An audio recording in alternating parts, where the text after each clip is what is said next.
So my research specifically, a lot of it has been focused in, for example, the opioid work that I talked about, being able to take that from an opioid epidemic that we see across the country and moving that into saying, what are the risk factors? What kind of predisposes a person to having an opioid addiction, and finding ways that we can reduce that and kind of immediately have an effect on patients across the country is exceptionally thrilling.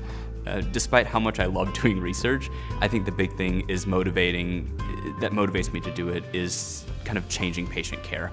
Being able to take a question and going from a question to translating it to a new patient care method is fascinating to me.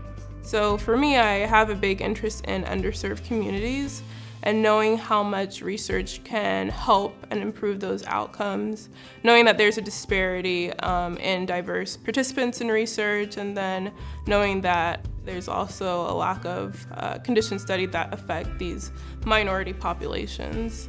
And so having those interests, I feel like pursuing research can really help me increase the amount of diverse participants in research, and then also increase other trainees and people who look like me and get them interested in research as well.